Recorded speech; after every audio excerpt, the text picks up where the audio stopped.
برادران و خواهران اسلامی، السلام علیکم و رحمت الله و برکاته. امیدوار هستم که در هر گوشه دنیا که شما بود و باش میکنید صحت سلامت و لباس عافیت بر تن داشته باشید. درس امروز خود را آغاز میکنیم از کتاب دروس اللغة العربیه با توفیق و رضاه الله رب العالمین. درس 13 ماست به طور کتاب، اما به طوری که من و شما درس را تدریس میکنیم درس 32 یا 33 است.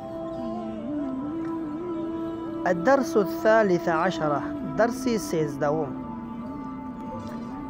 من هؤلاء الفتية الطوال يا علي؟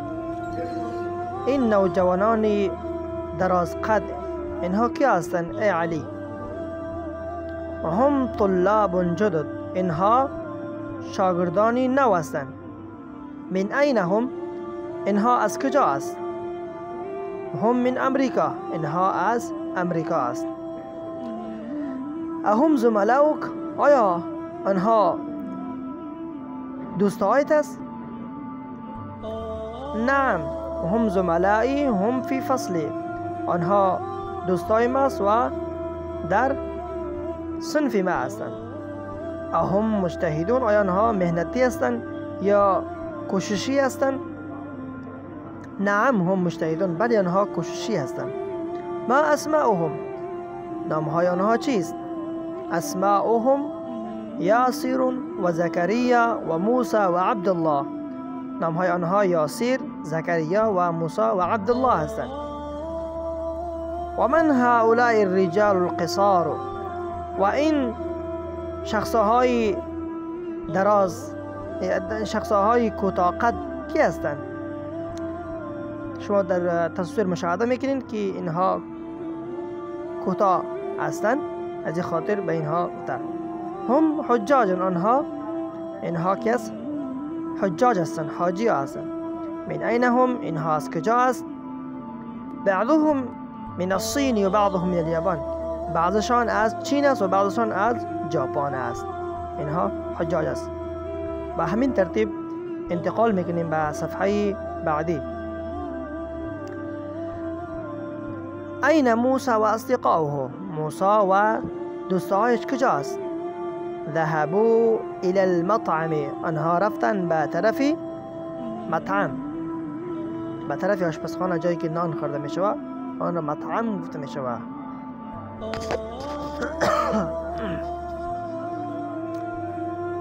تمارين. حول المبتدا في كل من جمل الآتية إلى جمع. تبدیل کنید مبتدا را در تمام جمله ها بر جمع، مبتدا را بر جمع تبدیل میکنید. مثلا در مثال که شما واضح است میبینید که نوشته است هذا طالب، این طالب است. هؤلاء طلاب، این تمام اینها شاگردان هستند، طالب العلم هستند. در اینجا مفرد مبتدا و در اینجا جمع آورده.